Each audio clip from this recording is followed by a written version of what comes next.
Welcome to my channel. Enjoy this video and subscribe my channel.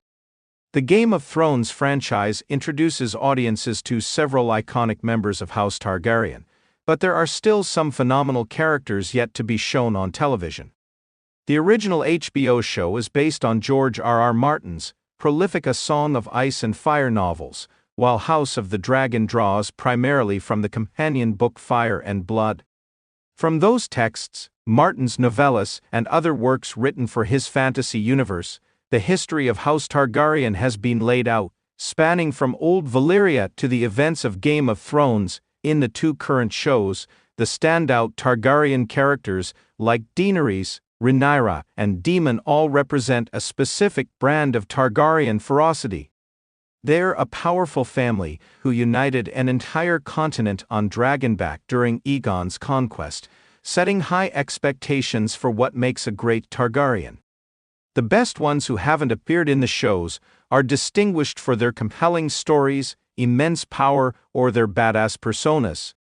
Number 10. Prince Baelor Targaryen, not to be confused with King Baelor the Blessed, was the eldest son and heir of Daeron II Targaryen. He's being played by actor Bertie Carvel in the upcoming A Knight of the Seven Kingdoms and is a prominent supporting protagonist in the Hedge Knight novella. Baelor Breakspear represents the best of Targaryen nobility, and his sacrificial actions are crucial to the lineage of his house. At the tourney at Ashford Meadow, the main subject of the Hedge Knight novella, Prince Baelor offered to defend the lowborn Sir Duncan the Tall purely out of principle.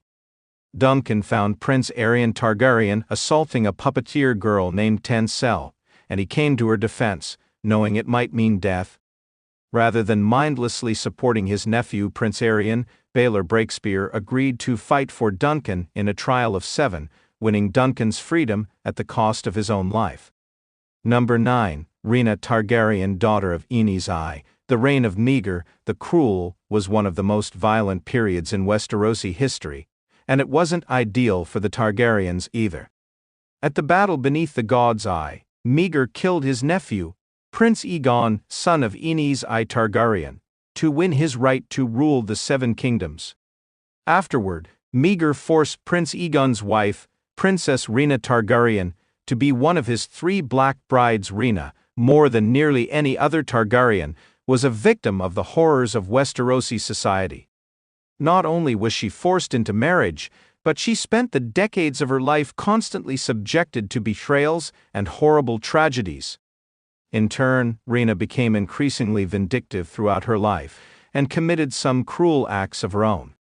What makes her so brilliant is her complexity, as she's not entirely villainous, but isn't a heroine like how Daenerys is portrayed in Game of Thrones. Number 8. Daenerys the Dreamer prophecy is fairly commonplace in House of the Dragon, with Helaena Targaryen shown to have visions of the future and Aegon envisioning the long night. While this gift is known throughout the Targaryen dynasty, none had as pivotal a vision as Daenerys the Dreamer, who foresaw the doom of Valyria and advised her father to abandon the Valyrian freehold. This was what led House Targaryen to Dragonstone over 100 years before Aegon's conquest. The Targaryen dragonlords who existed in the Valyrian freehold aren't as detailed in Martin's books as those that preceded Aegon the Conqueror. So, while not much is known about her, she's still one of the most important Targaryen ancestors, with her line tracing all the way down to Daenerys in Game of Thrones.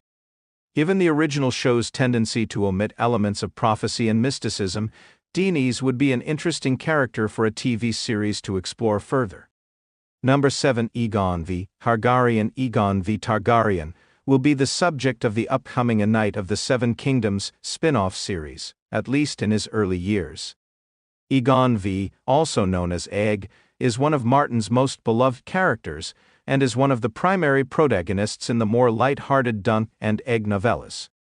Known as Aegon the Unlikely, Egg's ascendance to Lord of the Seven Kingdoms is a bit of a miracle, given that he was the 4th son of King Maekar I. Egg may not be in Game of Thrones, but he's mentioned in a pivotal moment in the original series, when Maester Aemon passes away. Egg's older brother was Maester Aemon of the Night's Watch, who chose not to rule, given his choice to become a Maester, and recommended that Aegon ascend the throne in his place. But what's most beloved about Aegon wasn't his time as king. It's the stories of his youth, traveling with Sir Duncan the Tall. Number 6. Daemon Blackfyre. While not a full Targaryen, Daemon Blackfyre is the bastard son of Aegon IV, and he's crucial enough to the story to merit a mention. Not to be confused with the Robe Prince from House of the Dragon, this demon lived several decades later, and was known for being legitimized and then branching out to form his own noble house, House Blackfyre. Subsequently, several famous events known as the Blackfyre Rebellions ensued. Aside from just having an extraordinarily cool name, even for a Targaryen, Daemon Blackfyre's story is one of the most sought after for a Game of Thrones spin-off show by book readers. In almost all ways except for the name, he's the quintessential Targaryen male, with esteemed beauty and immense talent as a warrior, even wielding the Valyrian steel blade of Aegon the Conqueror. His story is one of action, tragedy, and rebellion. Number 5. Daeron II. Targaryen Daemon Blackfyre's opposition was Daeron II, also known as Daeron the Good, who fought to defend his rule in the First Blackfyre Rebellion.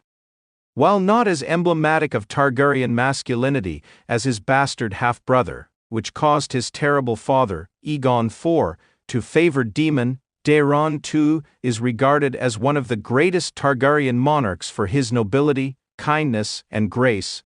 He's not the idealistic embodiment of strength, but in many ways, he's the quality of King Westeros needs. Daeron II wasn't known for being a warrior like Daemon Blackfyre, but he defeated his brother and won the Civil War.